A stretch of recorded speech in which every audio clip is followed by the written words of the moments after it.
plan and approve its goal. And second agenda item is to discuss and take action on the authority delegated to the interim chancellor to implement the Pathways to Student Success Plan. Before we go into that, I'd like to make a few opening comments. First is that I want to acknowledge that we all have differences of opinion, and I think that's a really good thing. And that's why we have boards. And that I also respect each and every one of you and your opinion. Just getting back to me here. Okay. And also I expect the same from each of you. I would also ask that each of us clear our mind of preconceived notions that this is a win or a lose situation, because it isn't. It is a discussion between board members on the goals of our system. Nothing more. So please objectively listen to what is being proposed. I would also like to share that there's no dispute among the system office or board members that I'm aware of, or even the institutions, that North Dakota would benefit from improved graduation rates, distance learning and affordability, etc. So you all received documents over the last couple of days, but they were actually sent out to you to remind us of why we originally proposed and initiated the Pathways concept. I do not want to spend this time going over IPEDS data and graduation rates, because we all agree that we can do a lot better than we have been. So, the reason I called the meeting is for us to discuss the commonalities of our desires for the university system and not just scrap our current plan. So I'm going to repeat that.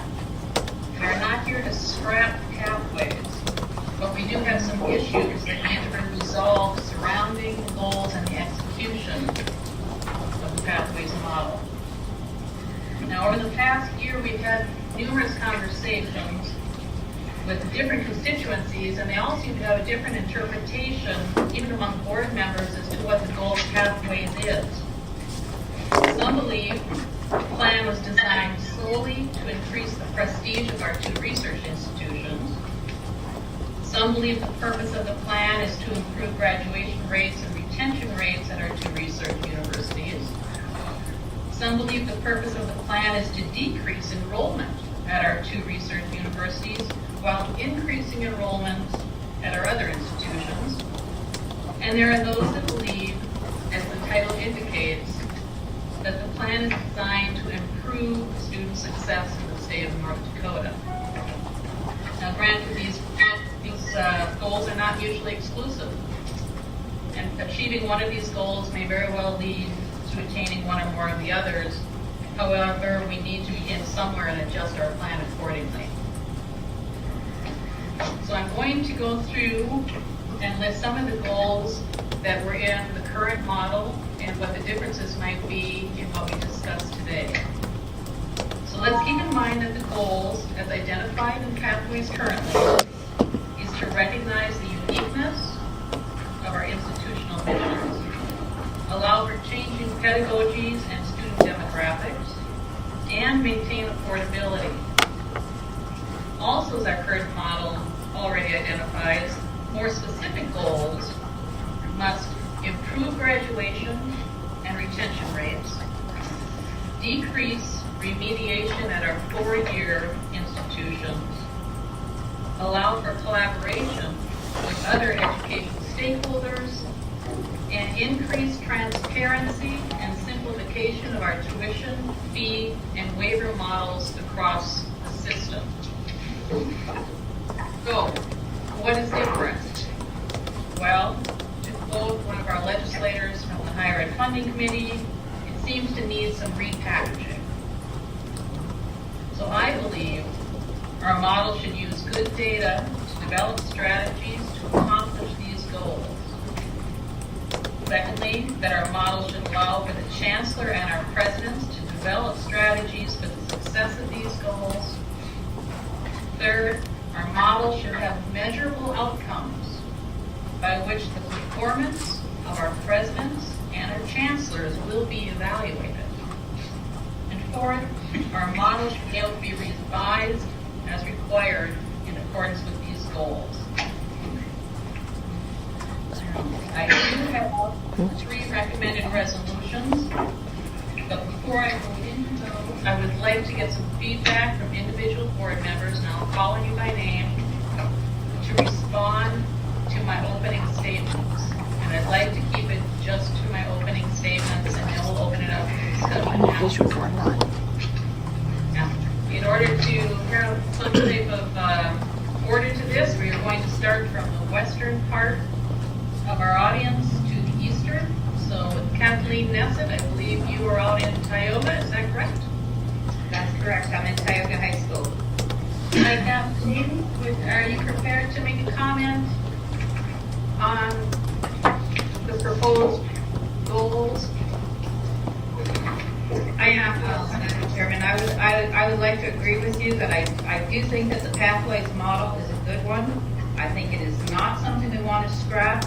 We can fine tune it. And as far as the goals of Pathways, I feel that it's a vehicle for all the schools, all the colleges and universities to improve their standings in this great country by improving our admissions, retention, and graduation rates. Thank you, Kathleen. All right, so I think Terry Johnston. Yes, I agree with Kathleen, but I think that the graduation rates and the statistics we have on retention are very important, and they should be addressed, and that's what I'd like to address today. And Carrie Reichert. Yeah, so I guess I have a few thoughts, and I apologize. I'm a very visual person, and so you articulated these goals, and I can't seem to get access to anything here. So, just kind of generally, when we talk about pathways, I feel like we've talked a lot about graduation and retention rates, and to me, those are the metric, not the goal itself. And I think because as we just had a board meeting for NISC. The last couple of days, and one of the threats that we indicated to, or that was identified by our board to our organization's success was talent and talent management, retention, and attraction of employees. And in addressing that for our board there, one of the things that we talked about was, what do we need? What are we looking for in candidates, and how do we find those individuals? And my message to them is our approach is that I don't need a resume. I don't need someone to have graduated with the right degree. What we need is someone with good skills that we can teach and we can work with, because we don't know where they're going to be working in 2 years. We have new products all the time and different kinds of roles for people. And so as I look at, we talk about graduation rates almost for the sake of, and we could have 100% graduation rate, but if kids are in programs that aren't they're all in one area, or they're not learning the right skills when they're there, as opposed to just knowledge, what good does that do us? And so I think it's a pretty superficial way to, or kind of a very light way, I guess, to talk about the goals of our system. I think it's a much more complicated situation. What does success mean? And so I think to focus on metrics without tying them to our goals for the system, may not be the best approach. So, as I wouldn't mind giving all of what we've talked about in the past, kind of a fresh look, and just saying, what are the ultimate goals for the system, and is this the best way to accomplish it? Is this a strategic plan in of itself, or is this more of an operational document? Okay, thank you, Carrie. Grant.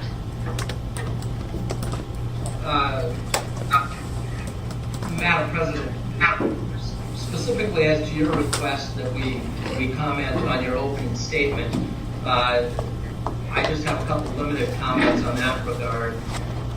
First of all, unless my recollection is incorrect, we initially adopted the Pathways program, and then we made a subsequent amendment or two to the policy based on some conversations with Minot State University.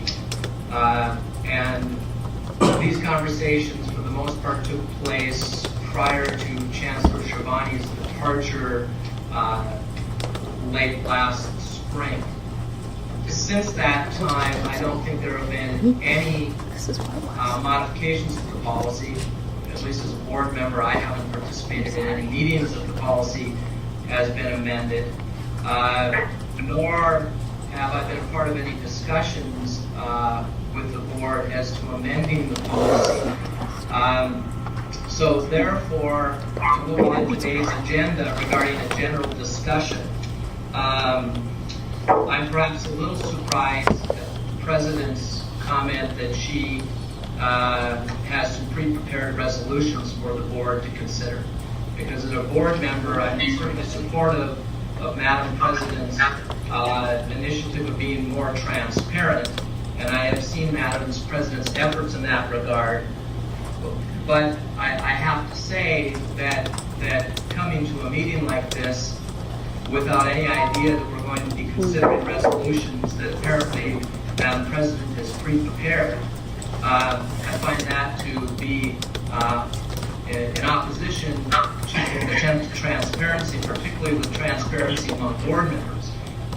So I'm hoping that we can have a good general discussion regarding pathways, and I do support for the most part the comments you made regarding continuing support of pathways, because as most people know, I'm a strong proponent of the pathways program, and I'm a proponent of pathways program as it currently exists.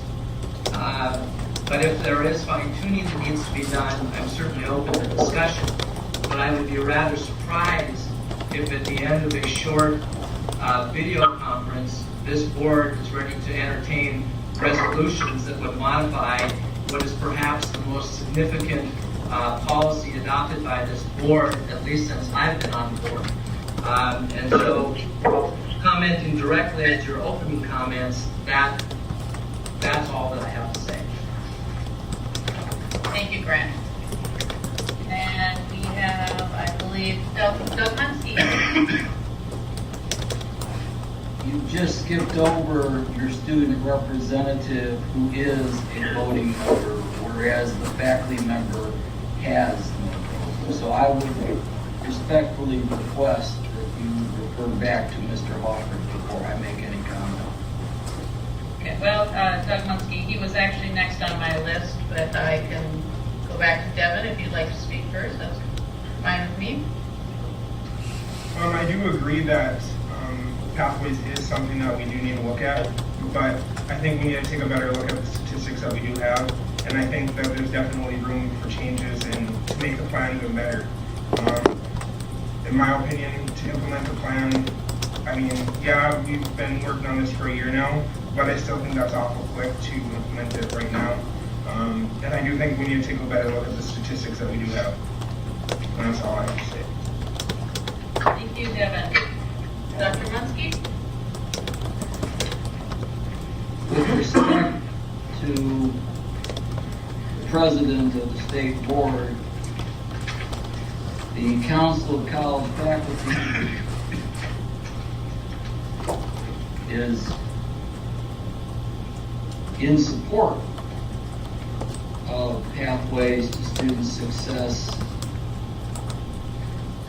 as it is because we as faculty have that responsibility to implement not just the metrics to which Ms. Reichert refers to, but more importantly, the assessments that will verify are those metrics being met in terms of skills and opportunities.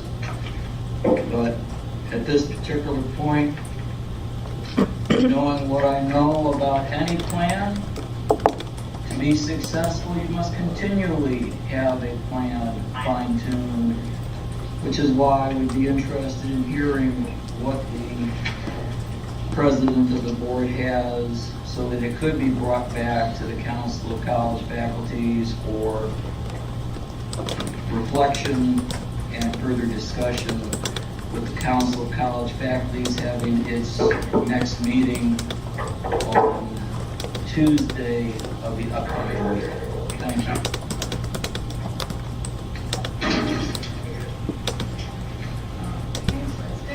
And that brings us to Janice.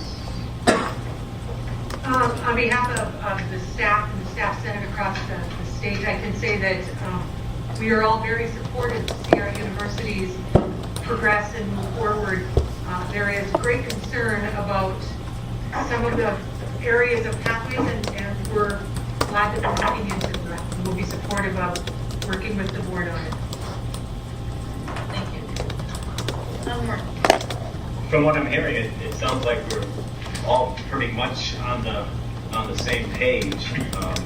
There are different emphasis and different focus of different folks. I think as you look at higher standards, higher academic standards, higher admission standards, many states have gone through this process a decade or more so ago. It was a much different time, 10 to 15 years ago.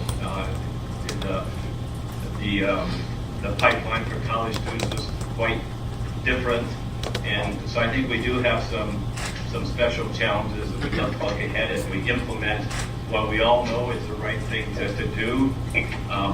How fast we go, I would be willing to get a lot of input from the experts.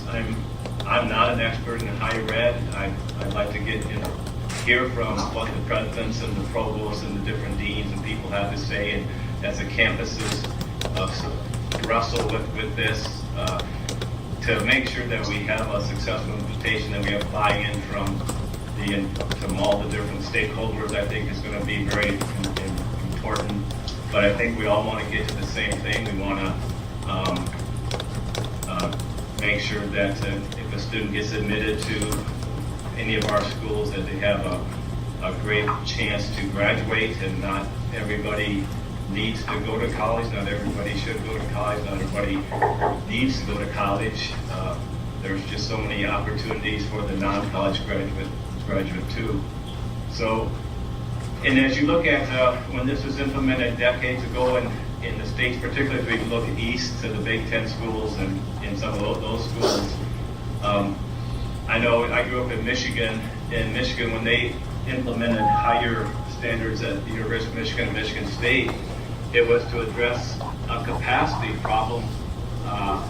That the two large research universities were getting so big and growing so fast, and they had other regional schools like Central Michigan, Western Michigan, Eastern Michigan, Northern Michigan, Grand Valley State, a whole series of schools that had plenty of capacity. And so one of the things about higher standards of the research schools was to spread the capacity out. Well, that was the issue back decades ago. So there's all kinds of things that we touch upon when we implement this type of strategy, and I think we're going to have a good discussion, and we've got people with different ideas, and that makes for a better discussion and a better outcome at the end. Thank you, Madam Chair. Thank you. Dwayne. Thank you, Madam Chair. Being a ways away, can you hear me without a lot of feedback, or? It's good right now. You look good too, Dwayne. As you do. First of all, I appreciate your comments, and I am a little surprised at the fact that there may be resolutions coming to this group. I think that's way premature, because I think it does deserve a good conversation about the Pathways Plan. As I look back and read a number of things about the Pathways and our progress toward this point, I see that we have adopted the Pathways Plan, and a couple of changes in it. I think we gave folks a little more time. We tweaked it a couple of times early on, probably tweaked the accessibility down a bit. Made some other changes in there, but so far, as far as I know, the Pathways program is implemented. This is a direction of the board. This is the job in which we are chartered to do. broad direction. This is something that needs to be done. If we look at just a few areas, and we've talked about those areas and the areas of why are we doing what we're doing. If we look at some of the basic information, we will see that it's not probably where we want to be. And our job as the Board of Higher Education is not that only of a cheerleader for our colleges, but is to drive the university system to be a better system. This Pathways program was never intended to be a sharp direction change from what it is today, but a gradual change. It was set to be status quo. But it was set to set some standards for admission and affordability and transparency and a number of other things. Getting the high school ready to come to. So I, like the rest of you, agree and really appreciate the opportunity to have conversation today in regard to the Pathways program, but I am a supporter, as I think it sounds like all of you are a supporter of the Pathways program.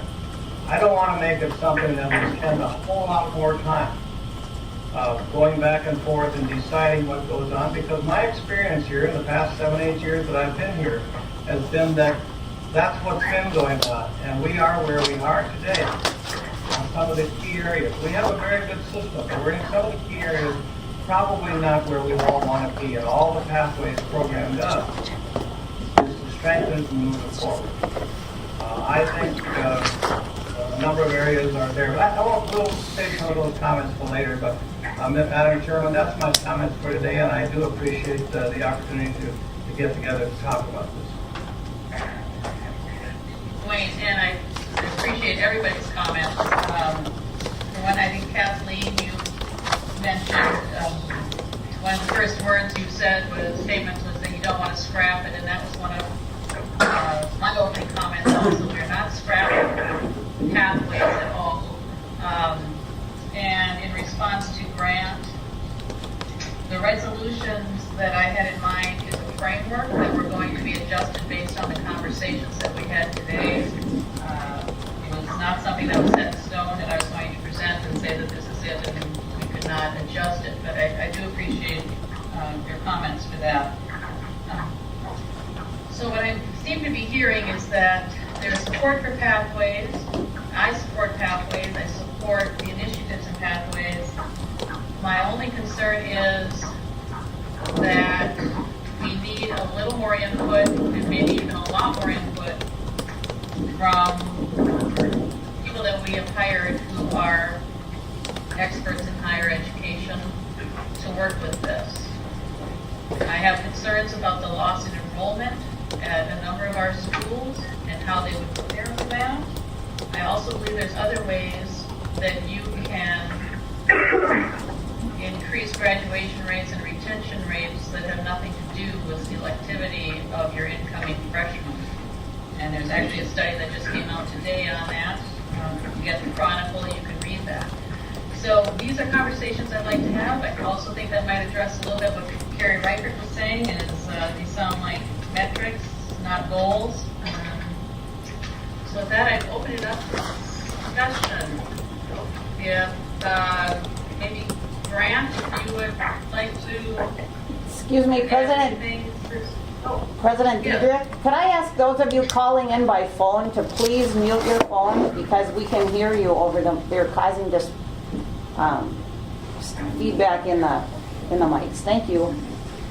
Okay, and thank you very much, Lisa. Also, I have been directed earlier that I should ask who is on the line that would be on the telephone, so we acknowledge you. This is Robert Kelly, UND. I'm the NDSU. Hagen, Mayville. Richmond State College of Science.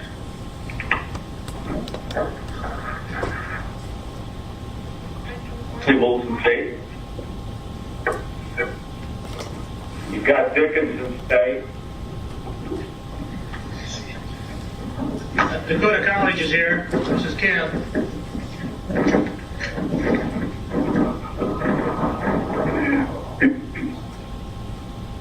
Okay, thank you, and please remember to mute.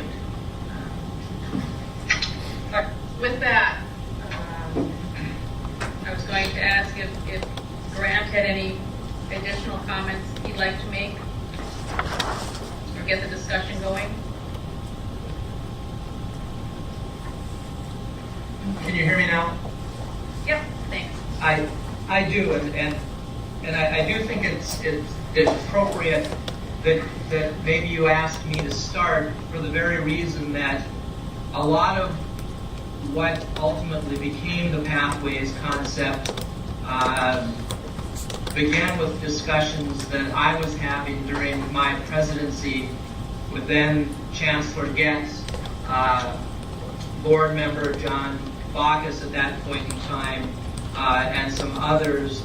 That generally evolved around a sense from some board members that during the period of years we had been on the board, we had spent a lot of time down in the minutia of higher education, but not necessarily doing the type of work that as board members we felt we were appointed to do, and that is more global type decisions that would have long-term benefits to the system. That came hand in hand with a couple of legislative sessions prior to a lot of the current board members being on, where we appeared before some interim higher ed committees, some legislative committees, and had some fairly vigorous defenses of the university system, including very detailed discussions over the way we measured our success and the accountability measures reports that came out, et cetera, et cetera.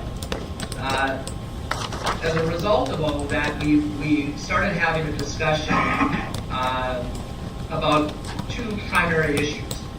One was the alignment of our campuses, and got some preliminary looks at some systems that had what is referred to as a feeder system, and some other modifications of the feeder system.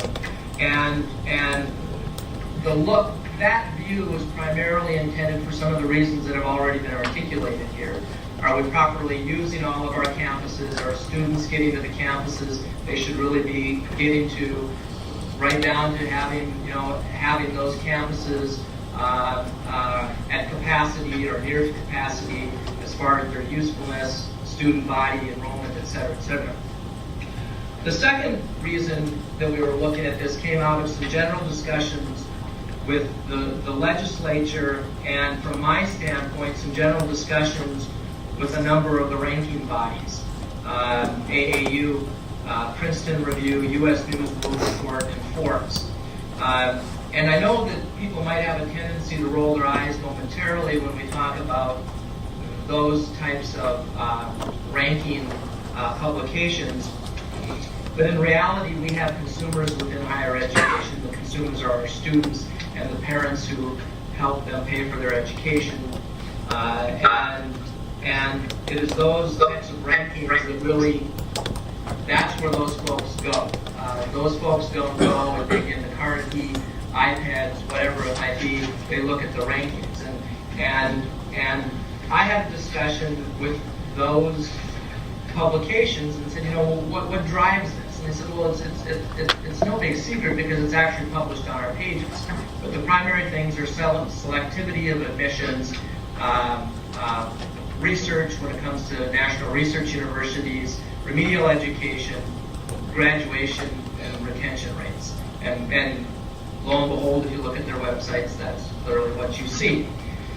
So in discussion with some of the legislators during this time, there was a general point of view of some of the legislators that had been critical of higher education. And I think, Madam President, Mr. Escobar knows that those were some rough days for us. And it happened when I was president, so I was the point man in front of these committees.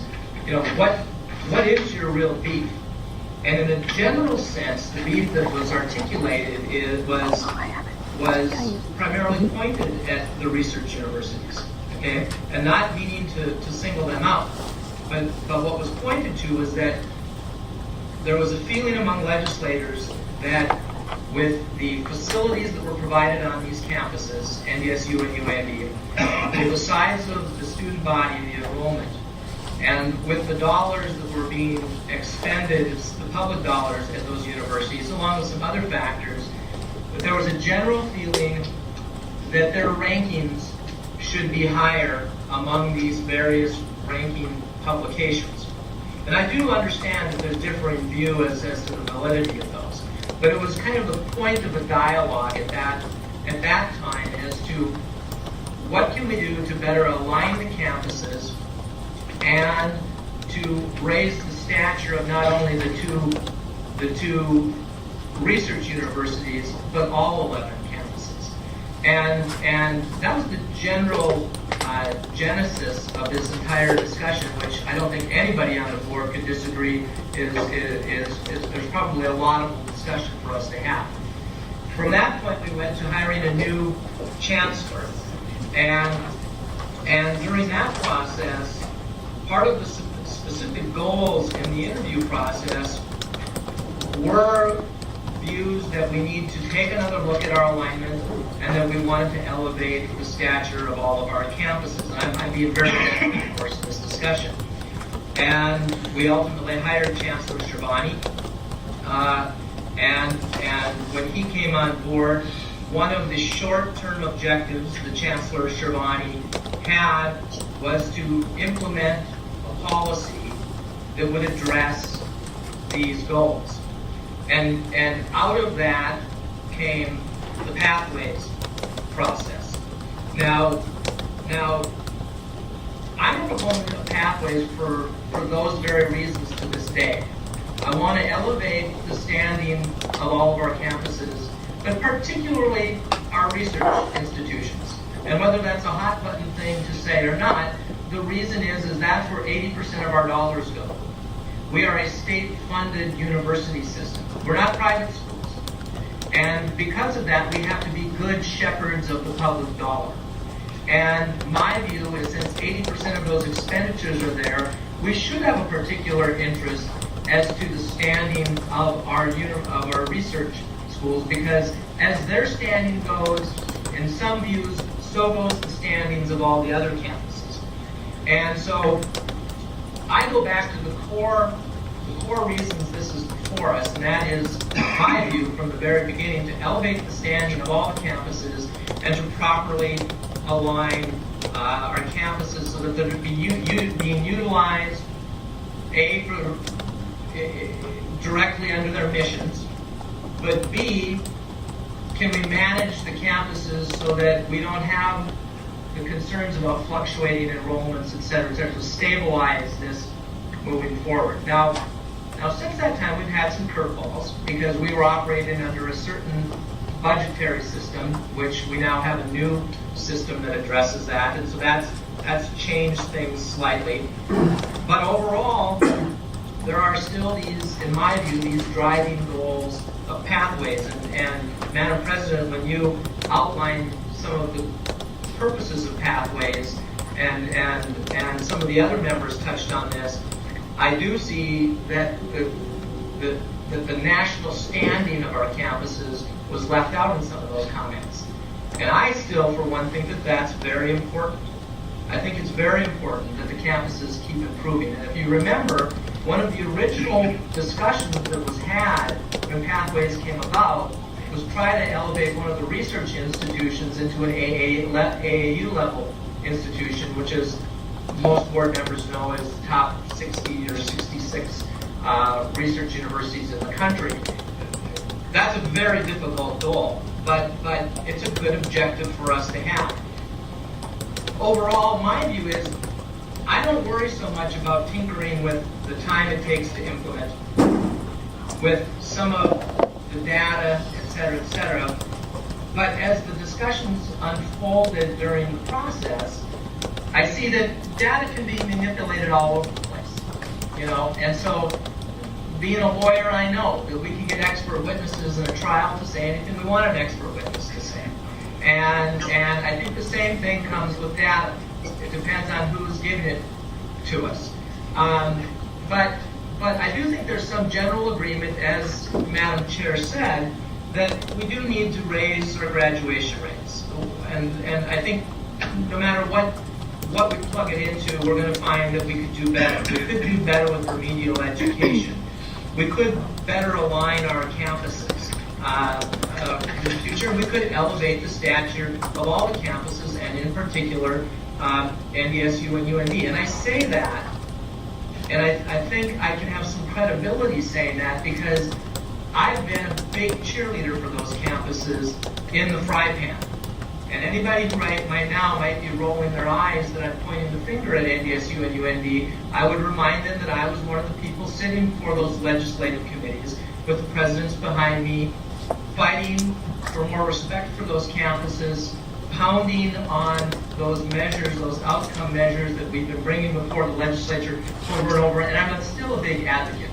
But it's not to say we can't do better.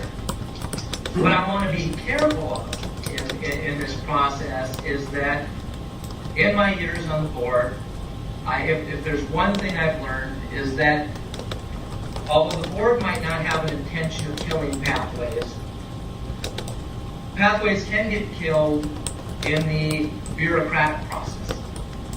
And that's why I think as a board, we need to have a fairly clear statement to the campuses as to what we see the view of pathways moving forward is, and then have the university campuses and the chancellor work to conform to the goals that we set forth. That's not saying that we don't want input. That's not saying it at all. But we have to be mindful that there's been some statements made that there wasn't enough input, that there wasn't enough feedback. But I was reminded back in May when we were out in Medora, John Haller addressed the board. He was sitting behind us, and it was kind of a comment he made, but he went through a detailed explanation of the process Pathways went through prior to its adoption. And I don't remember how many of the board members remember that, but it's exhaustive. It's exhaustive at the campus level, it's exhaustive at the board level, it's exhaustive at student affairs and academic affairs, it's exhaustive with the vice presidents, it's exhaustive with the provosts, and I actually asked President Haller, I won't unless anybody requests it, read it, but it's a very detailed 3-page document that shows the steps that this policy went through. So I'm not one that necessarily thinks that the policy was lacking in any venue, in any way. And if any of these groups are thinking they didn't have the input, looking at this, I'm trying to think what other input there could possibly be given to this policy, because we've never had this kind of input on any other policy we've had before the board. So moving forward, Madam President, and in conclusion, we had a couple of very laudable goals under Pathways, and as its present stead, it seems to still be there. Again, minor adjustments to accommodate the campuses. As a board member, I don't have an issue with that. But what I do have an issue with is if we're trying to allow this to be fed back into the bureaucracy so that somehow the legs get cut out from under it, even though we intend it or not. That's what I'd like to avoid. I still think this needs to be a board-driven policy. It's that important. And I am reluctant in some of your opening comments to turn this over exclusively to the chancellor and the presidents. I would like the board to continue to have its involvement. And the final thing I want to say is this: is that as to the admission standards, particularly with the research schools, I have been a little bit surprised at some of the comments I've said. That it's almost as though we've reinvented the wheel on this. But I note that all you'd have to do is go on the admissions pages of many of the surrounding research universities, Wyoming, the Montana schools, and you'll see that they've already adopted these types of standards, and this isn't anything new. Wyoming, you have to have a 3.0 GPA or an ACT of 21. Montana and Montana State, a 2.5 GPA out of high school and a 22 on the ACT. They don't even allow the formula that we've provided, which gives special attention to the coursework you've taken in high school and to the fact that you're a resident or a non-resident. But these, in most university systems, there is some type of an admission standards bar that you need to meet. And when it, as to that specific component, which seems to be one of the things that gets the most attention, we're looking at a minor elevation, particularly at the two research institutions. And I do think that whatever we do as a board, that component still needs to be there. So I apologize for taking more time than you would have liked, but I do think it was beneficial for the board to at least know where some of the seeds of this policy were sown way back when, and at least what my views are as to it right now. Thank you. Thank you, Grant. And go ahead, Don. I would respond to Grant. I heard a lot of things that I just completely agree with you on, and I appreciate the historical perspective too. And the AAU that you mentioned, I think it is the top 63 schools. I think Nebraska has dropped out because they went below a certain standard, but I agree with you, that was kind of an aspiration that was probably out of reach. But Grant, you make so many good points and you articulate them very well. I really liked your expert witness. I think that is, we all are guilty of hyperbole. We all are within organizations that sometimes there's more hyperbole than there are true objective facts, metrics. And I think as you look at the nonprofit world, which higher ed is a part of the nonprofit world, there's a lot of nonprofits from your Chamber of Commerce to your Economic Development Corporation to go on that are trying to justify their existence and justify their funding, and we become exposed to a lot of hyperbole. And there's no question the standards that Pathways that we've been talking about are the right ones, I think. But I think as we step back, in athletics we call it team building, in business we call it culture, outside of business, outside of we in our communities we call it building community. But for whatever reason, that team building process, that culture building process, that community building process around such a huge thing as Pathways didn't happen. And so now I think we have a chance to step back. We're not going to back off. We're going to get our presidents and our experts on campus, and then we have a chance to agree or disagree or to modify or to put our stamp on it, but give them a chance to show us their plan to get there. And hopefully at the same time have the culture, the community, have everybody behind it, and so that it can get implemented and it can be sustainable. Thanks, Don. Other board members? I might have to comment just a bit on a couple of areas. Thank you, Grant, for your thoughts, and Don, I truly appreciate both of your comments. If you look at this document, and I know that you've all read it again, I'm sure, and there's very little in there that anyone could disagree with that is not about students. There's very little in there that would say that we're being punitive to some colleges. There's very little in there that would say that what we're doing here would not improve the system. I think one of the areas that we heard early on, and we heard a lot of conversation about this starting immediately. This wasn't something that grew, and I think, Don, you mentioned about building a culture and getting together with your team. But I've got to say this from the standpoint of a team. is that team members got to want to participate. And if team members don't want to participate, then you're not going to get a team play. And I think you'd agree with that, Don. If you are coaching football and you've got somebody in there that doesn't agree with which way the team wants to go immediately, that's probably not going to work. I also want to make some comments about the loss of enrollment. There are some that even blame the loss of enrollment today on the Pathways program in some of our colleges. Hasn't even started yet. But the loss of enrollment, I think, is an important area to talk about. Because, yes, remember in the accessibility part of our plan here, that there are some numbers in this, there are matrices and whatever they are, and they've been moved around. But that's for automatic admission.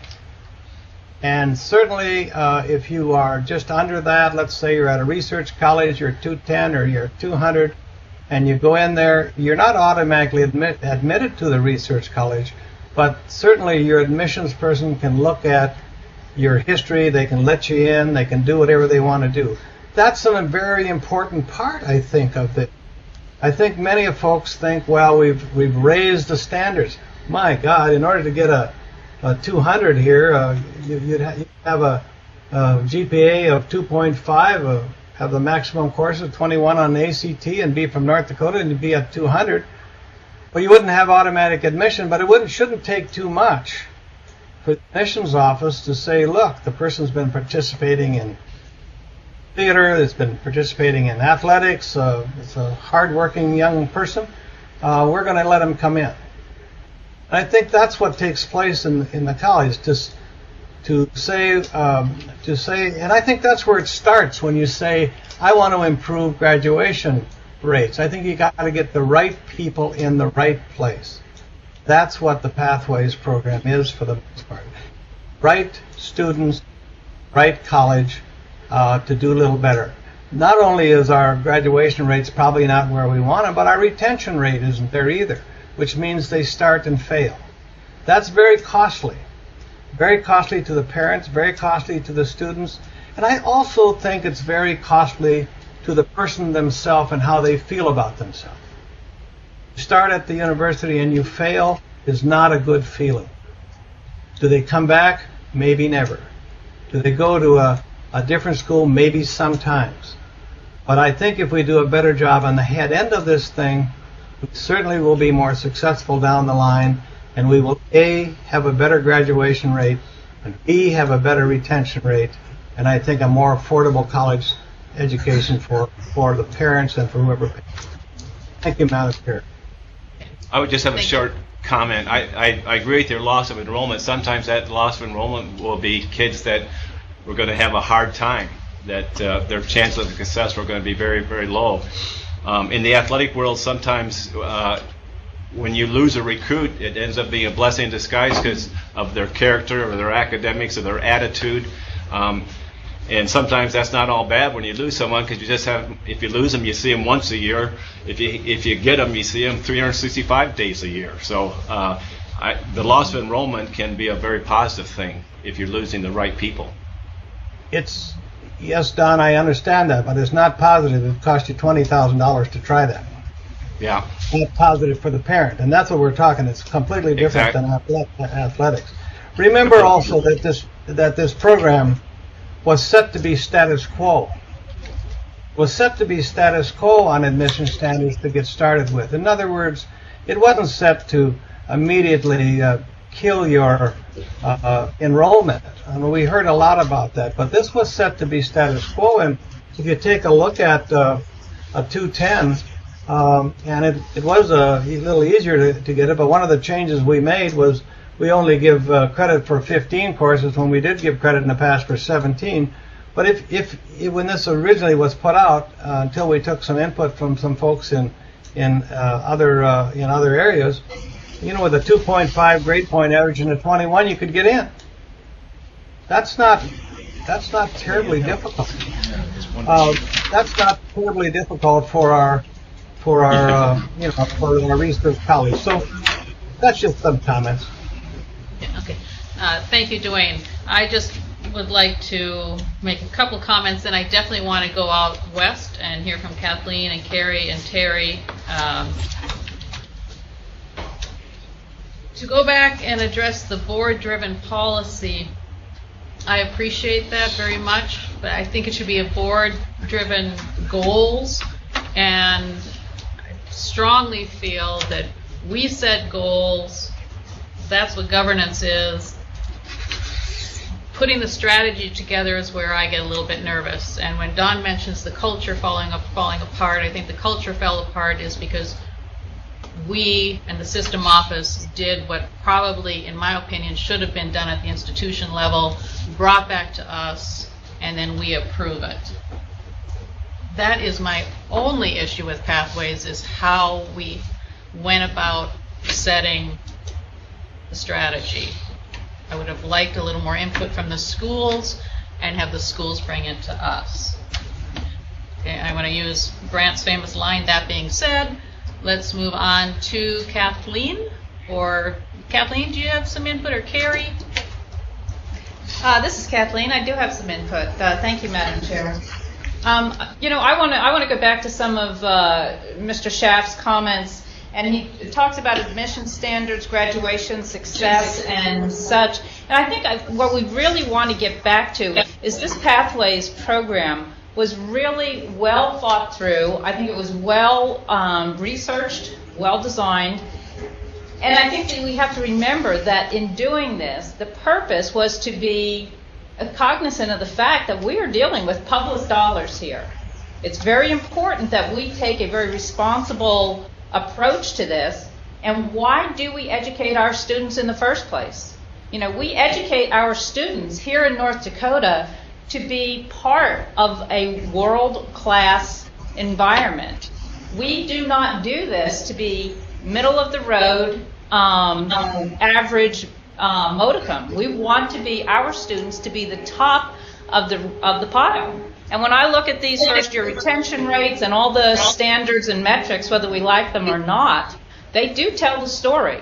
And I say that this is not easy. This is a hard thing for us to do. We do have to work very diligently. And I think we have to remember that the purpose of this is to get these students into the workforce. And that is where we want them at the top of the workforce, not taking the mediocre jobs. They are only as strong as our universities are. And in doing so, I think it's hard work. We have to, I truly do think we need to stay to the standards that we agreed to in this Pathways program. Thank you. Thank you, Kathleen. Bismarck. Mary? Oh, yeah, so, again, just having sat through a week of board meetings, just kind of stepping back for a minute and talking about what we do. We have a strategic plan that we extended for another year, and we did that back last summer. And that has 4 different goals with it, accessibility being one, funding, economic development, and flexibility and responsiveness. And you look over at Pathways, a separate document that includes slightly different focuses. And I think accessibility, for example, is defined differently in each. In our strategic plan, it means educating our population. In Pathways, it means, imposing admissions indices. And I'm not saying there's anything wrong. I mean, whatever goal we come up with, hopefully the strategic, or the operating document that's developed helps us achieve those goals. I look at, or I hear us talking about graduation rates, and again, I go back to, if that in fact is your goal, one way to do it would be to say, yeah, we can do that. We can decrease enrollment. We can lop off some folks, and our percentages will be higher. But are we educating our people? And if that's the goal, then I don't think us using that, graduation rate is the only metric we can rely on. Because I tend to think that, if elevating our status, even in U.S. News and World Report, if that's our goal, there are other things that they consider, student-faculty ratio, right? I mean, there's a whole, are these people employed 6 months after graduation? Those are the kinds of things that, we can look at other matrices as well. And so if that's our goal, fine, but then let's come up with, how we want to achieve it. to me, I go back to just our very mission of, educating people. And to me, I feel like if we focus on that and doing that well, shouldn't these numbers all fall in line? Shouldn't they follow? I mean, so for example, as we go out and recruit, I'm looking for the premier technology program, right? And if we have a premier technology program, let's market the heck out of that to the smartest kids, right? And let's focus our efforts and develop that. If we've got some particular strength throughout the system, let's leverage those. And I think we would rely on our presidents to help us identify what those are and how they can be leveraged. Are there certain programs that can be invested in at certain geographical locations? Do we want to, do we have overlap that could be eliminated and managed more effectively? I mean, so that's just one example. Quality being another one. How do we measure quality? Can we all agree on what that means? And I think probably where what's troubled me about this is not so much how the plan was rolled out, but just did we agree on the goals and talk it? So we were speaking the same language when we started this. Does accessibility mean we're educating a broad number of people, or does it mean that we're differentiating among our schools? Whichever it is, let's make sure we agree. And quality is another one that's hard to measure. I mean, again, I go back to just the sheer fact of graduation may not tell me much. Again, I can tell you as an employer, not all programs are created equal. The fact that you graduated, if you don't have the requisite skills, if you haven't learned those skills, it doesn't mean a lot to me. In fact, we have had discussions about, as Dawn said, not everyone needs to have a degree. And in terms of affordability, I mean, are there other things that we can be doing? Is it just about, keeping the actual dollars down? I mean, can we be more effective? Are there 2-year programs that would get kids, through the process faster? Are they taking unnecessary courses now? Or, it's just an idea. But kind of my comment early in the beginning, just saying when we focus on graduation rates, retention rates, are we focusing on the metrics, and why these 2 metrics, and what were the goals to begin with? And so my concerns, I guess, relate to reconciling pathways with our strategic plan, and as all of you have said, becoming operational. I don't think we want to be. Whatever number they come up with, if our goal was to elevate our U.S. News rankings, well, that's a pretty easy one to measure. We can just go out and see if we've moved up. But if our goal is to educate people, how do we measure that? And is it graduation rates?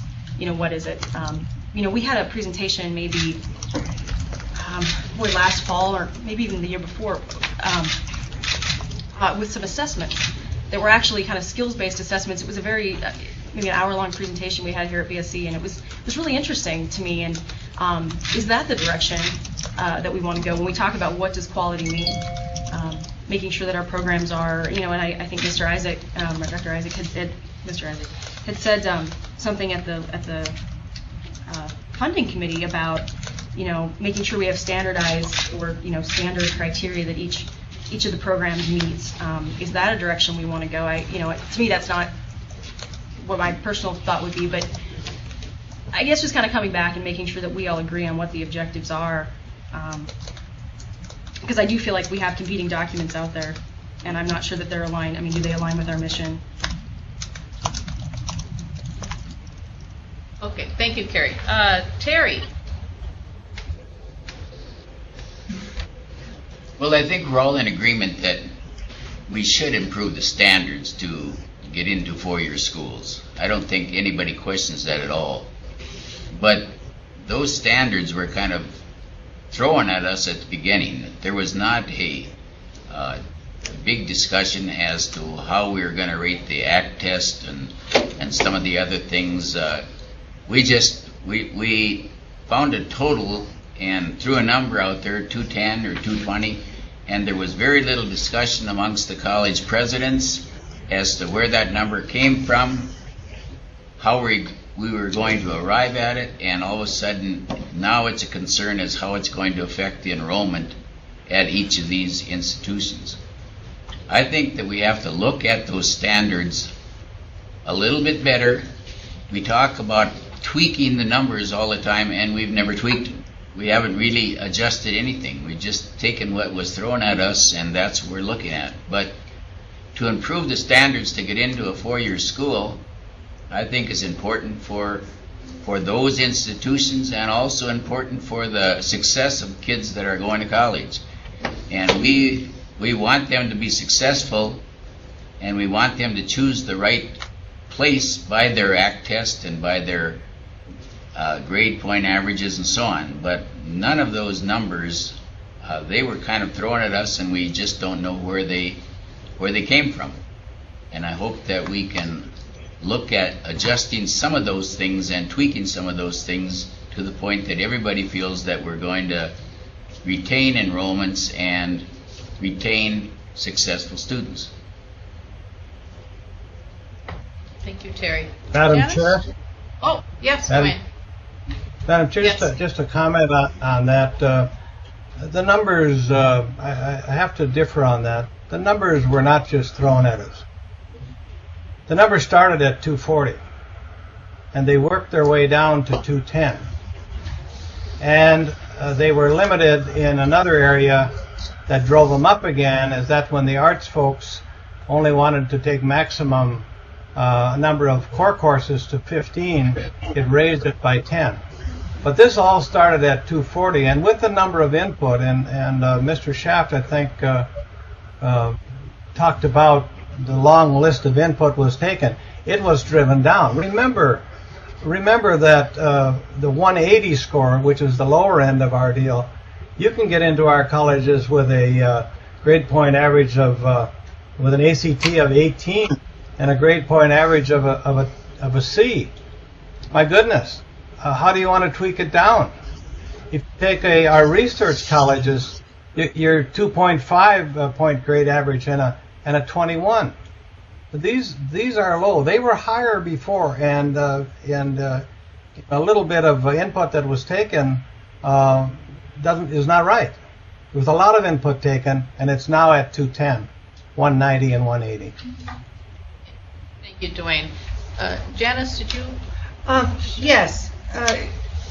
With the current matrix that we have in place and the admission standards, and if you look at the students that we have in our institutions now, we're looking at thousands and thousands of students who won't be at UND and NDSU in the next few years. And if you look at the students and the geographics of where they come from, a majority of those students are not from North Dakota. So my concern is those students are not going to say, okay, I'll go to Dickinson, I didn't get into UND. They're going to stay in Minnesota or where they were. So now we're talking thousands of students who won't be in our system. And maybe that's okay. But I also want us to look at true facts that if you go to the SAM or the Student Achievement Measures that is also nationally acclaimed, it's funded by the Bill and Melinda Gates Foundation, you can see that in 6 years, over 80% of the students who came into NDSU and UND have graduated with a bachelor's degree. So I think that we also have to take into account the success that our institutions do have. Now, saying all of that, I believe that there is always a way to be better. And I think that we can do that without creating elitism and putting two of our institutions at dire jeopardy with the number of students that they will have in their institutions. I think that we need to ask our presidents to come with a plan and tell us, here is what we can do, here's how we'll do it, here's the time frame. We set the goal that says we want better. How are you going to achieve it? You're the professionals. Our goal is having better institutions. Tell us how you're going to get there. Thank you. I would argue that those students that don't get into NDSU and UND, particularly North Dakota students, will go to one of the other four-year regional schools. I would argue that there's a chance our whole enrollment over the university system may not change that much. But it would now, the market, no matter if you're a research school or a four-year school or a two-year school, you have to compete in the market. And our four-year regional schools may have to compete against the Crookstons and the St. Clouds of the world. That's competition, the market decides. Yeah, and I'd also say, if I may, that's the automatic enrollment. I think I saw some numbers that based on what we saw, that 800 students wouldn't get into UND this next year if the standards were put there. But that's without any work from the admissions department. Admissions department can take a look at these, and if they're close, they can let them come in. That's the job. And the ones that aren't, they're way off, you've got your other four-year colleges to go to, and that seems to be part of the plan. This is not a new plan that's not being done in other states. I had an article today from Florida, and their Board of Governors the same way are implementing the same kinds of improvements in their system. That's what we're talking about. Now, as far as coming up with turning it over to staff and having them come up with new numbers, I mean, yeah, take a look at the deal. If they wanted to have it at 210 and instead of 210, 180, and let somebody in at the research colleges with 18s and see averages, I mean, I don't think we should go down much lower than we've gone. I mean, I think we've set a pretty good standard in there as automatic admission, and then there's always room again for the admissions department to say that person needs a chance, and that person should be at the research college. I think you have to start there, and as you go on with years, I know the plan would improve, and the matrix would improve, and I'm quite sure that graduation rate and retention would improve as well. I think the data, I don't know for sure, but I think a lot of schools have, as they raise their standards, their admissions did go down, but eventually with the higher standards, their enrollment actually increased over the years. Now I think we would have to approach the legislature to see if there's some extra funding we can get to offset this temporary decline in enrollment before the enrollment starts to climb. But I think the higher standards I think that's the consensus of everybody on the board, and I think that's the consensus of the university leaders, of our leaders. So then now we just got to get it implemented. Madam President, it's Grant, and I do think along the lines of what Don commented on, it's important to know that in this policy, the board was actually more lenient in raising those standards than surrounding states, both in the way we come up with the component, because we included things such as the coursework you take, your residency versus just ACT and GPA, period, which is what the surrounding states have done. And we provided for a lengthy period of implementation that was pretty much tailored to certain individual campuses when they had certain concerns. I think that the comment that Ms. Hofferth made regarding catastrophic consequences for NDSU and UND, and I've read those types of statements before, with no personal offense, but there's just no credibility to that at all. Because we could simply tomorrow just say, okay, we're going to abandon pathways and we're going to adopt the same admission standards as the surrounding, with respect to our research institutions, as Montana State, Wyoming, et cetera, and we can just go on the admissions, and we'll see that they did not have those types of consequences on their campuses. And so, in that respect, the pathways policy really, in my view, put a lot more thought and emphasis on the students and the impact of the campuses than what's happened in surrounding states. Just a couple of comments to some of the other comments that were made. Again, I don't want to focus on things like U.S. News, et cetera, but it is a part of the component of marketing our schools nationally. And as Ms. Nessett said, if we want to be globally successful, nationally successful, the long and short of it is those things count.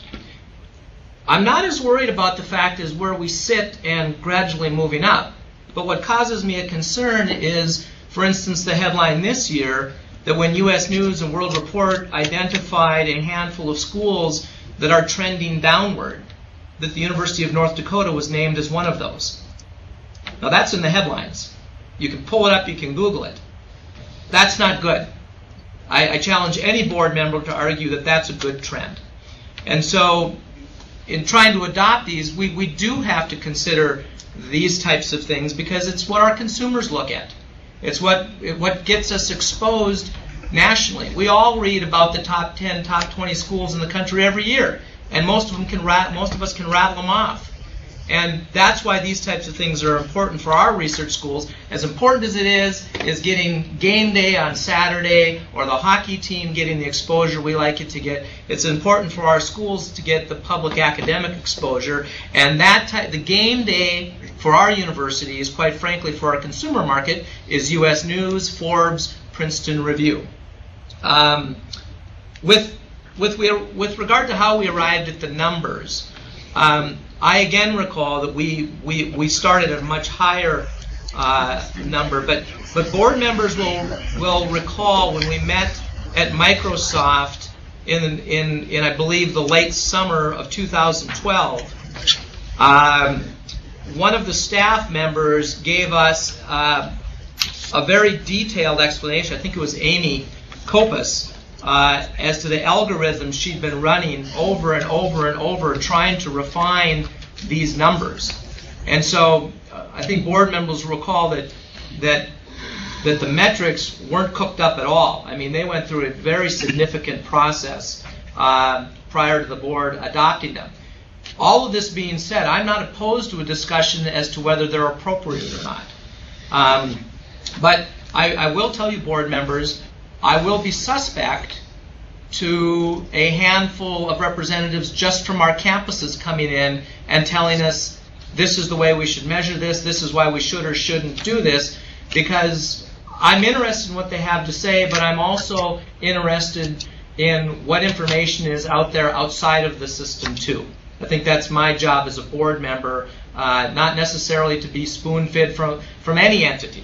Or any constituency, but to hear it from all sides and then make the decision. And then finally, Madam President, and I'm going to apologize, but you did pitch this one over the plate for me, and you did say that your primary problem with Pathways was the input from the campus level. So I need just you to bear with me for about 2 minutes. But when Pathways came out in August 2012, the presidents initially met with the chancellor on August 2nd and August 6th. These were tier meetings where the presidents were directed to take Pathways plan to the respective constituencies for comment.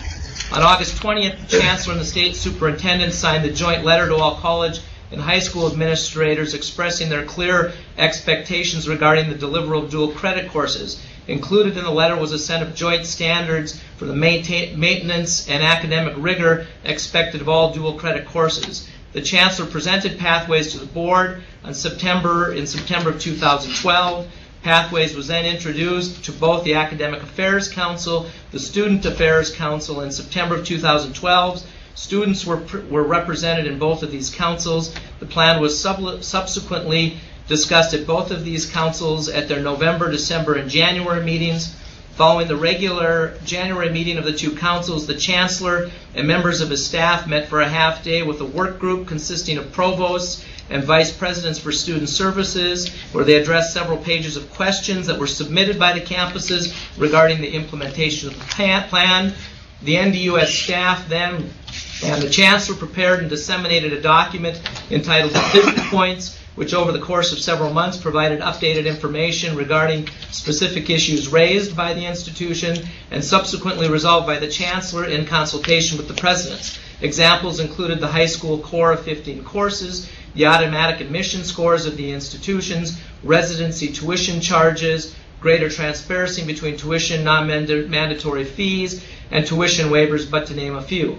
Then Vice Chancellor Glott met with the Administrative Affairs Council regarding the Pathways Plan tuition model in August, October, November, December, January, and February 2012. She also met with individual campus representatives or tier representatives in December, January, and February, and that was 3 occasions in January. Pathways was then presented to the North Dakota Tribal Council Consortium. It was presented to the North Dakota P20 Council on 2 separate monthly meetings. The Chancellor presented the Council of College Faculties on September 11th. Chancellor, the Vice Chancellors, and system staff met with the Presidents and their Vice Presidents on several different occasions, the first being October, both together as a whole and by tier, to negotiate particular aspects of the pathway plan. Formal written responses were requested and provided by each of the campuses. The Chancellor met twice with the North Dakota Student Association in September and January, with the high school students in Minot to discuss the pathway plans. He then hosted a half-day meeting with representatives from K-12, CTE, and DPI.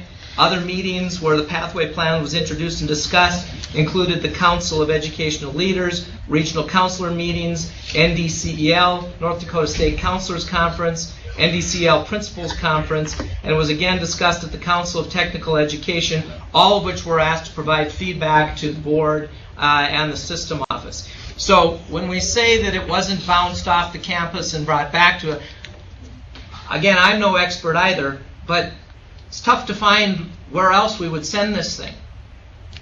And so, Thank you, Grant. Grant, yeah. Thank you. I've read that. I was at the meeting. I know exactly what you're talking about. However, I think what I was saying is that the culture was not, the environment was not set up where these presidents and the provosts or anybody else felt like they had the voice that they needed at these meetings. Now, that might have been that they perceived it and it was not true, but if everything followed as you just said, why are they unhappy with this plan if they were so instrumental in the development of it?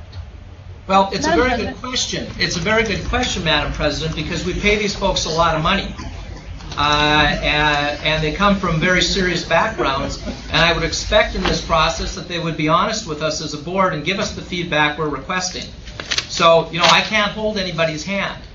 But if I'm sitting on a board and I'm asked to speak up, I'm going to speak up. And I've been in a lot of situations since I've been on Board of Higher Education where the environment hasn't been overly hospitable. And you've been sitting next to me in a lot of those situations, but I speak my mind. And so maybe that is the case, maybe not. But as a board, this went out to the campuses and it had an exhaustive process. And my point is, I don't mind more input, I just don't want to start this whole thing over because it's kind of a circus if we do that. Yeah, and Grant, I appreciate that, and I don't think anybody wants to start over. I do think they want to open it up for dialogue and input. And to begin this process, Prakash Matthew would like to address the board, please. Thank you, Madam Chair. Thank you for providing this opportunity. And when you made your opening comments, you set the stage so well for us. Along with that, Chancellor Scogan, when he sent a letter out, I think he asked some questions also. He asked the question, what is the main goal of Pathways? Is it to improve graduation, retention rate, or national ranking? Those questions were asked. We are all in agreement. I think I hear all of you saying that we are all in agreement with the spirit of the Pathways plan. I think the place where we are in disagreement is, I think, what happened in the actual plan when that was put together, as the Madam Chair pointed out, I think may have been solicited input from us, but at the same time, I think we did not have the freedom. Let me be very honest with you, candid with you. I think Mr. Saft is asking us, did we have the freedom? Did we speak up? Yes, we did. But at the same time, every time we provided the feedback, when it was summarized back to us, it was given to us what the board wanted to see happen or what the chancellor wanted to happen. That is a true first time I'm giving an opportunity to speak up, so I'm speaking up very candidly about this. As far as the way I look at it is, I think we need to take a look at this. Are we looking at two categories? How are we going to provide access, or is our goal success? Or maybe the balance has to be made between the access and success. So there has to be some methods as to providing access. That's where the admission standard is going to come into play. In order to provide the success, that's where the retention and the graduation measure is going to come into play. There are many initiatives on our college campuses. I think college campuses are doing a wonderful job already underway at the system level as in the campus level for increasing the retention graduation rates. I'm going to give a few examples. Performance funding. The legislature has provided with a new funding model which has built-in accountability measures. So there's an accountability measures already there. There's an incentive there for the campuses to work on this. And what a better way to be, we are going to get the base funding by the saying that in order for us to earn more, we have to perform. We have to come with the, so there's already, that is in place. 15 credit tuition model. We are already implemented here at NDSU. The model is proven nationally to increase toward time toward degree. A focus on improving academic advising. There was an advising council was formed and came back with all kinds of measures because our students said we need to improve advising. This is definitely going to improve our retention rates. Focus on, and also early warning system, identifying the students who are struggling. All these measures, I think there are other measures also there available, taking place in other campuses. I think they can improve it. And with regards to what is our direction, possible direction, modify the plan to align with our mission. We believe that we can achieve the goals of the Pathways plan, but we will need time and freedom to do so. And how do we do that?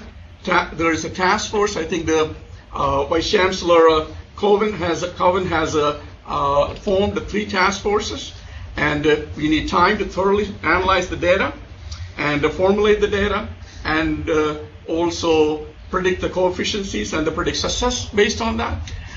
It needs time. I think we are not disagreeing any of this. Only thing is that we need time. I would hope that you allow us to do the work and come back with the recommendation, and we are willing to do that. There are people who are capable to do this, analyze the data. We have been anxiously waiting for this to happen. We all want the success for the students. We all want the best thing to happen. We have a great higher education system in North Dakota, and we are behind it, and we will work together and make it a success, and allow us to make this happen. Anything else to share, Prakash?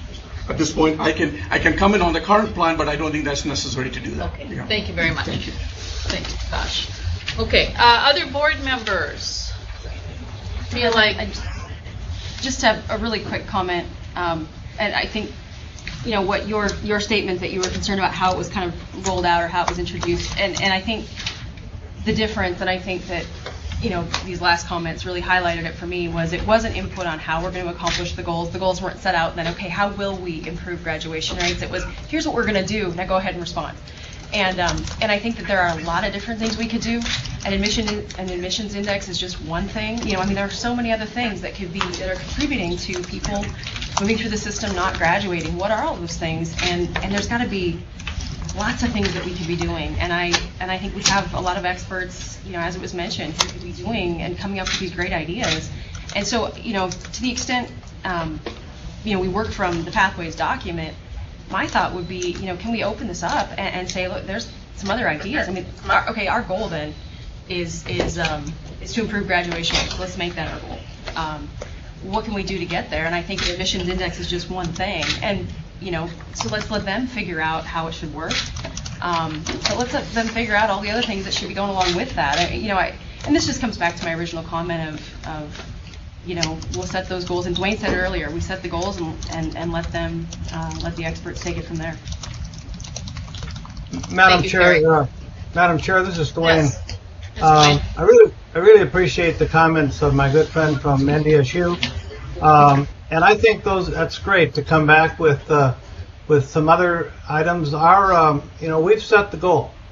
We've set the goal in the Pathways program, and all the other items that can come together to improve the graduation rate and retention rate and other things other than the ACT score and the GPA will only enhance this program, will only make it better, and will only say that we're all working together as a team. Not only do we have the board's goal in front of us, their minimum standards that we have there for automatic admission, but here's what we're doing in addition to that, so that we can all meet our goal to satisfy what we've got going. I think I concur 100% with him. I don't believe he means going back and changing the ACT score and things like that to make it easier to come there. I think what I heard him say is there are other things we can do, and let us come to you and tell us what we're going to do about those things. Yep. Thank you, Dwayne. I will let Prakash respond. Is that correct? there are other measures in terms of retention graduation. If you're looking at the standards of the standards with regarding the admission, I could comment a few things about as to at least my initial reaction about that at this point, if you don't mind. The place where I think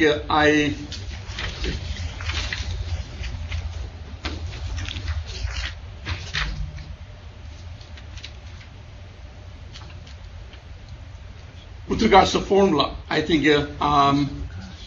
if there is a 15 credit core courses, the policy talks about 13 core courses, encouraging this up to 15. Why not reward the students for taking more core courses? The coefficients for each of the variables, ACT, GP, and core, at this point we believe that, I don't know where those numbers came from, the points that was added, seems to be arbitrary, did not give proper weight to the variables. So allow us to come up with the variables and the weight add to this, so we can come back with a recommendation. And again, we'll come back and propose, and you have the right to approve it or not approve it. The whole area of the auto admit. I know, Mr. Espargaro, you talked about the auto admit, and even though that is the top score, but at the same time, it gives the students the impression that the formula is only way they will be admitted, when other factors such as criminal backgrounds need to be considered. So when they hear that, how that is advertised, all they hear is the students who are applying to our institutions, all they're hearing is about the word auto admit. They think, well, that's the only way they can get into our institutions. So maybe changing the terminology about that, how we phrase some of those things. These are tweaking things, not major changes, but at the same time, at least tweaking some of those things. I think those are some of the immediate comments at this point. Okay. All right. Thank you. Madam Chair, I agree with what Shatek is saying there. I mean, those are all good points, and I think they can help. Just for a point, though, we were limited to 15 courses. We had higher courses there before, allowing for credit for up to 17. But some of the, I believe it was input taken from some of the arts folks, thought that if we didn't limit that folks would be taking those courses instead of some of the finer arts courses and so forth. I agree with you. I think that we should get credit for more of the tougher courses that are out there. And that'd be one tweak that I would suggest we could probably even think about, is having it up to 17. That raises the points 10 more. Now my 2.5, my grade point of 2.5 and a 21 and 17 courses, you get 210. So, I think there are things that can be done. And I agree with you that the point, too, is that we have a great marketing department, and it's a time to start talking positively about it instead of only listening to, let's get rid of it, let's let the legislators call it something else, we don't want it anymore this way. Let's start talking about the positive things for students that are in this Pathways program. I think also that if you go back and take some input, like my good friend there from NDSU, he's got some good ideas, come back with it quickly, come back with it so we can stay on the program for implementation. I think I would agree we would be moving ahead with a very good program.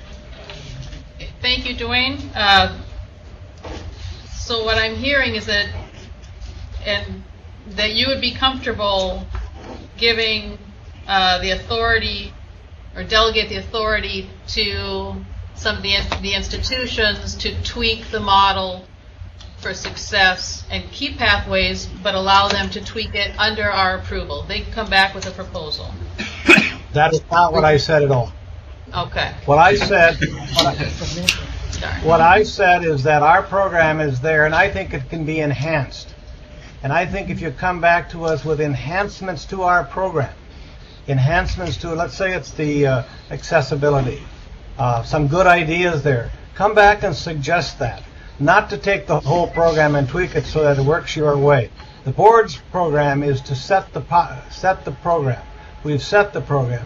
Can we put some additional improvements in it? I believe we can. And that's what I'm agreeable to. Come back to our board meeting and say, here are some things that can enhance the program. Okay. All right. Thank you for the correction. Other board members?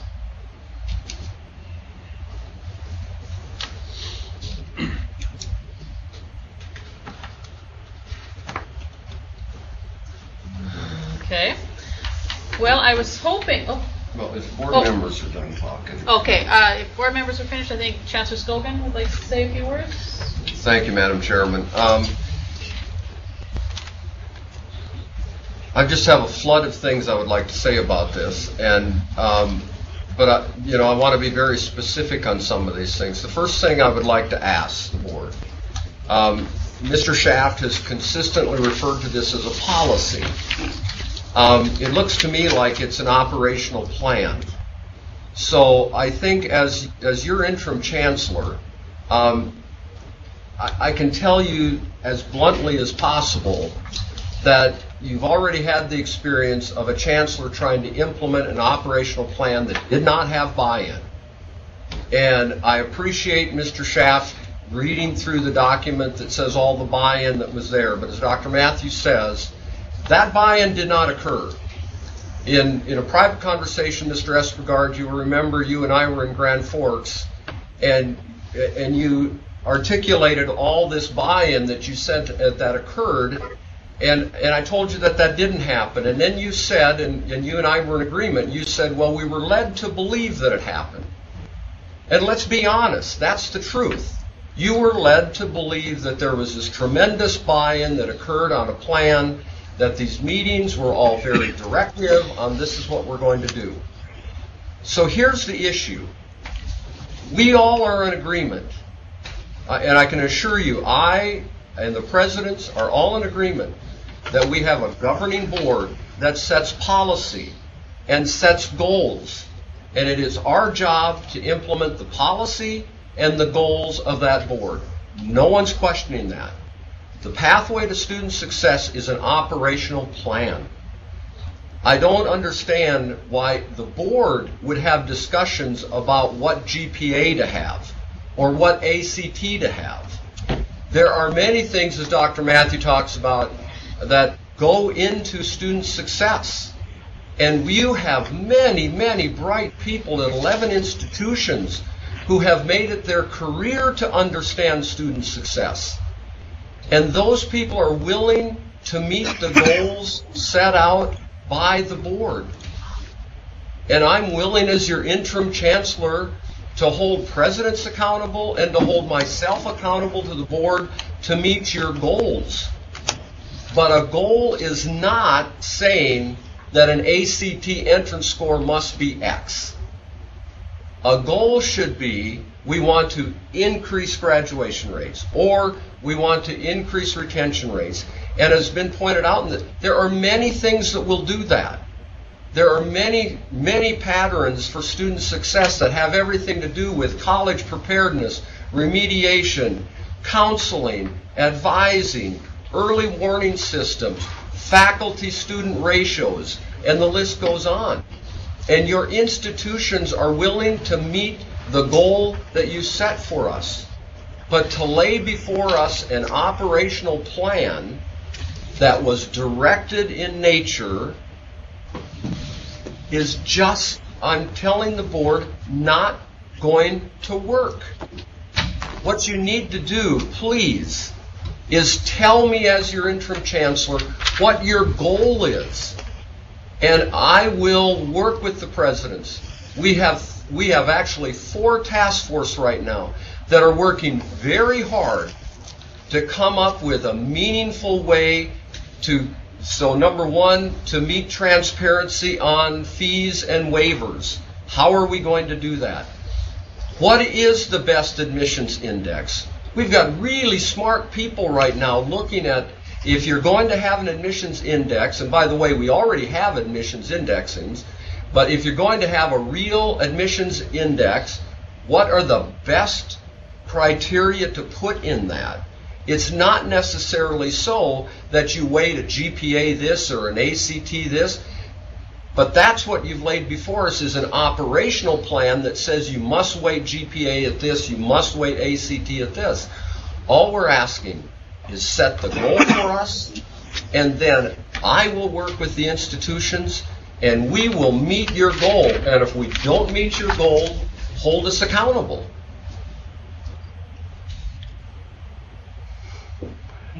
Well, This is Dwayne. Let me respond to that. I appreciate your comments, Larry. But how's it been working for you? The idea there is that we are where we are, and if you look around at other governing boards in other states, you will see that they have set this kind of, you call it an operational plan or call it a goal or a policy or whatever you want to. This is what the board has adopted. This is what the board has adopted in the Pathways Plan, and all of the other items can come forward, and all the other task force can come forward to throw, if you will, more meat on the bone for a more positive outcome than what we even imagine. Even better than our goals. I've come up with some other things like the good professor from NDSU suggested. Things like that will only make it better. But as I see it, and as I look at other governing boards around our surrounding states and around the country, this is the kind of a policy, if you will, call it an organizational plan or whatever, but these are some of the standards that we set, and that's what we've adopted. I don't think we should change that adoption. I think it can be added to, though, and made it even better and have it hit its goals quicker.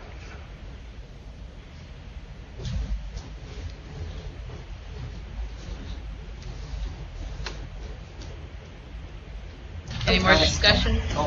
Madam President, I just, to kind of comment on both of those things, I think that this is where I do come back to what does accessibility mean? We have said that it's about accessibility.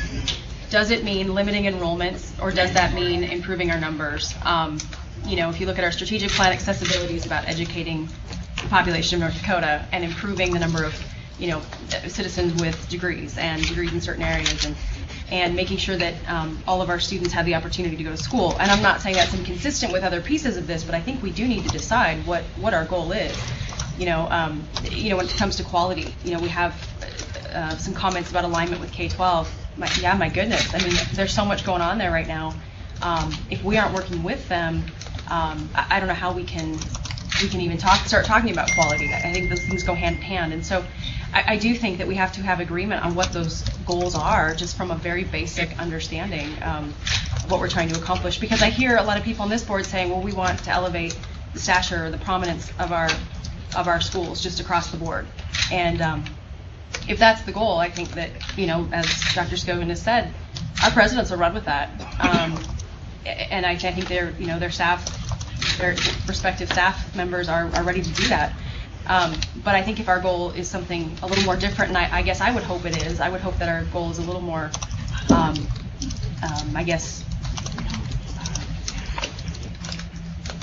better defined than that, not something that's just kind of a simple metric. I mean, I would like us to discuss, I know, we've got the Chamber of Commerce out there talking about what our employers need, and, I think we serve some audiences here that, what exactly are we trying to accomplish? And once we do it, I think that they'll, develop a plan around it, and maybe Pathways is a great start. But I do think that's the direction we ought to be giving. Thank you, Carrie. Any other board members? I also think we have to participate and continue to participate in the national dialogue around college affordability, around relevance, around student loan defaults. We have to obviously address career preparation, as Carrie has addressed several times.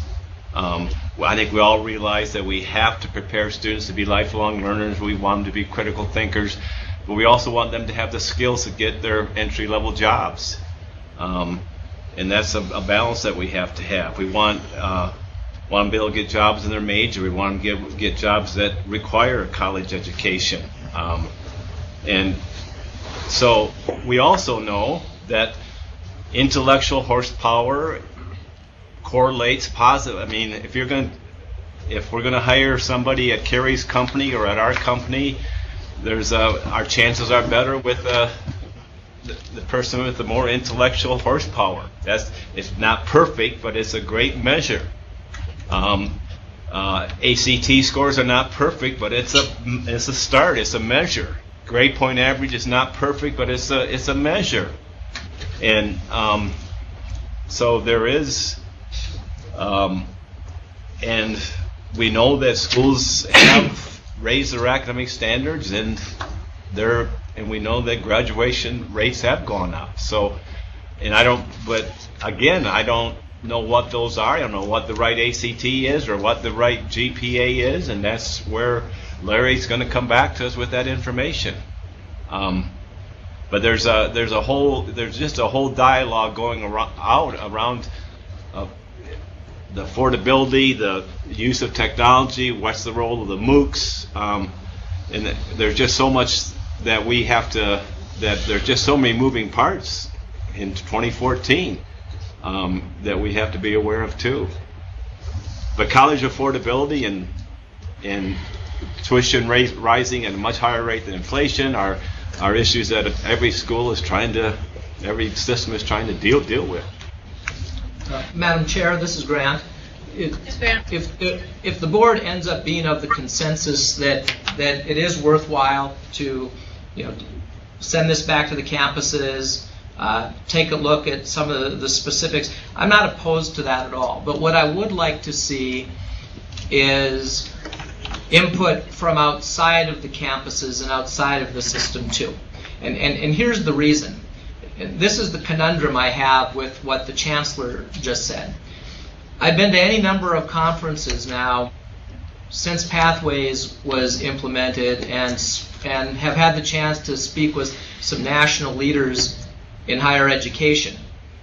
And without exception, they have applauded Pathways. Some have called it revolutionary for this state and for our system. So what I would like to know, I'd like to know from an outside perspective, what is right and what is wrong about Pathways, not just within the system. But I'd also like somebody to help me, and I know other board members have had these conversations, that nationally it's viewed as a success for us, as far as a policy or whatever you want to call it. We've read editorials from across the state. We have chambers. We have other groups who have applauded Pathways. And so I'd like to know in this process why, in certain respects, we're unique in North Dakota that just won't work here. Would work anywhere else, and it has worked other places. As Don indicated, you can go across the board and look. When you're trying to elevate, these are the things you do. I mean, it's not rocket science. And there are lots of other things you can add to it. But these are always some of the primary components. What we've done in Pathways are some of the primary components that every state that has undertaken this endeavor has implemented. And so I'd like to know in this discussion with our friend from NDSU, with the Chancellor, as this evolves, why is it that we're unique here and it won't work here? And so I think it's going to be helpful to me as a board member not to just necessarily hear from what NDSU has to say about this, or UND or Minot. I'd like to look outside of the system too if we're going to reopen this, because I think as board members we have to have all of those points of view, because as we all know, sometimes as a board we're not going to be of a like mind with our campuses. And guess what? That's our job at some points in time. So we need to know globally what's the view. How do we do this? Not just from the campus level, but from outside. And so, however we move forward, I'd like to hear those voices also, please. First of all, any response to? Just a minute, Dwayne. Grant, could you come up with a motion of some type of what you just said? That you're saying that you would be open to conversation on this if we had some outside consultation as well, and that they could bring something back to us. I mean, what you said was, I agreed with you. I'm just trying to figure out how we could word it so that we could actually leave this meeting with some closure and a direction that we're moving, so these campuses and these task forces have a mission in front of them. Well, what I can tell you I'd be willing to do, Madam President, is I would be agreeable to drafting a motion that could be entertained in whatever we're meeting, 10, 12 days. That's in line with with what we've heard. And I want to be clear, I'm not opposed to what all of the board members have said. I've said my personal opinion on some of this, but I'm not opposed to reopening and relooking. I just want those confines to be in agreement with what we're all saying. And so I would be happy to draft something that you could look at and could be presented to the board at the next meeting. I don't want to do it off the top of my head right now. Right. And I appreciate that, but I would appreciate you doing that. I think other board members, somebody's trying to speak. Yeah. Dwayne? Madam Chair, I think if that motion or whatever it will be, we'll go forward with the input on the proposed timeline of pathways and ask for input on how it can be enhanced from the various campus task force. In other words, what we're saying is we're going to go ahead with the task force plan, but we certainly will take input how it can be enhanced. Not how it can be killed, not how it can be started over or anything, but how it can be made better to hit our goals. I think if Grant writes his motion or whatever, he includes that in it, I could certainly support it as well. Okay. Other board members' response to having a motion at the next meeting? Yes? Madam Chair, this is Kathy in Tioga. I would just like us to remind us, we did pass this Pathways back, I believe it was August meeting of 2012. It's now January of 2014. I think it's important that we continue to move forward with this program, and I would at least say time is of the essence. Thank you, Kathleen. Thank you. Janice. President Diedrich, I too agree that time's of the essence, and these students, our potential students, are freshmen, sophomores when we started this, are now juniors and seniors. They need directives. We need to give them something. So I believe that our campus leaders and our new administration is ready for that. So I think too, we go back to them and we say, your deadline is March. Bring us your proposals so at our March meeting we can approve it. Or I don't think we put this out 6-8 months. I think we have hired good leaders, and as our chancellor said, let's put them to the fire. Give us a plan and have it in place by ready to go so we can approve it in 2 months, and let's see what happens. Madam Chair, I just would want to make one comment to that as well. We have been out to campuses. Our past chancellor hit about 35 of them. Board member Jalmstead hit a number of them. I hit a number of one. Many students were at their college level. We're talking to the sophomores, juniors, and seniors of those classes, telling them what was coming up in 15. I think that needs to be continued as well. This is a program that needs a lot of communication. I think our marketing department should get on writing about the various aspects of the Pathways program, and I think we need to be out to our various high schools and with K through 12, letting them know how they can be more prepared to attend our colleges. It's not about keeping them out; it's about getting them into the right place.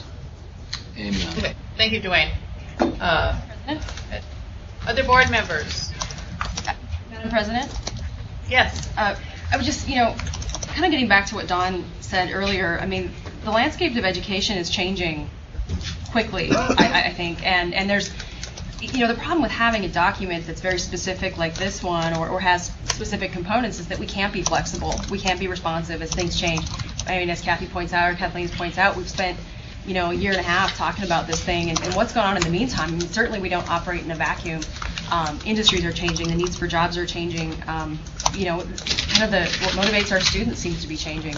And I think that if we're going to be flexible and agile, I don't know that we can wed ourselves to something that's pretty operational for the entire system for this length of time. And so I just, to me, this needs to be at the board level. This needs to be high level, and we should be talking.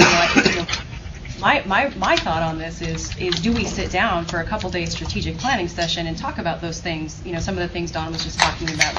Where does this system need to be in 5 years, 10 years? What's the future of the economy in North Dakota like? What are the programs we need to be supporting? How can we make sure our students are getting educated with the soft skills, which most employers will tell you are probably just as critical as any technical skills. And so how are we, and then of course, just ensuring that we have a educated population. I mean, that's part of our mission, and making sure that it's not just about prestige and serving.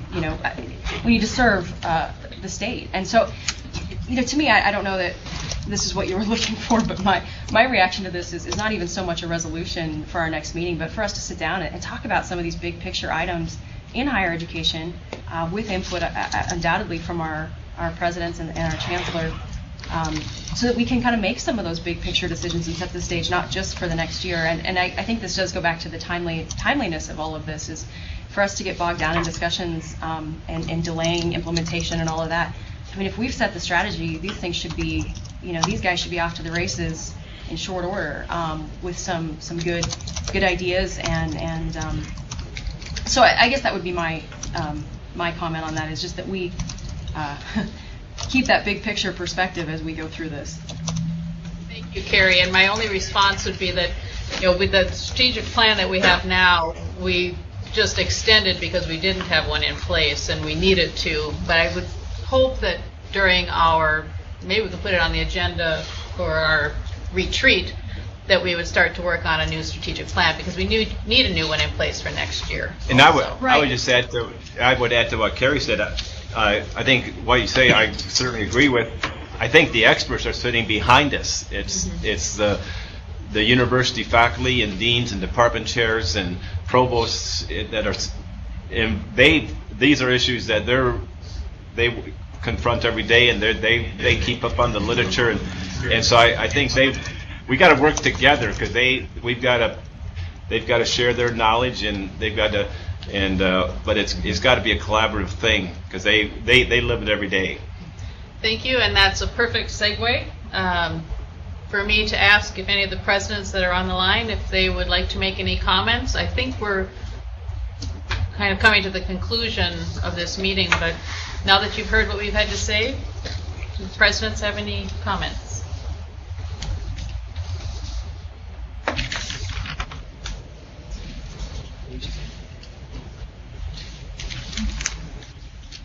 This is Bob Kelly. I hope I can be heard. I'm on a cell phone. I would want to echo, first of all, let me say that this is a very welcome, full, and open discussion of some very complex issues. I don't believe any of us are in disagreement on the broad goals. I also don't believe any of us are in disagreement on desiring student success at the highest levels and advancing the roles of our institutions in creating that student success for our state. So I don't think there are serious fundamental disagreements. I want to just echo what the Chancellor has said. There is a great deal of expertise on our campuses. I do believe that once we understand fully what the priorities and the goals of our board are, we will be fully capable and able to achieve and implement the procedures that will be required on our campuses to achieve those goals. So I just want to echo what Chancellor Scogin says, that we would welcome a clear statement of priorities within those goals, and then please authorize the campuses to develop the plans and the operational protocols that will achieve them. Thank you, Dr. Kelly. Any other presidents?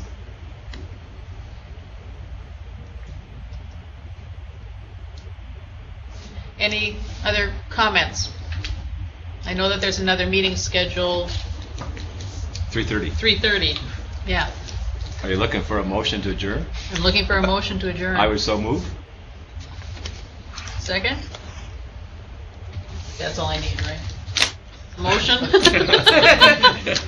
Okay. Thank you, everybody.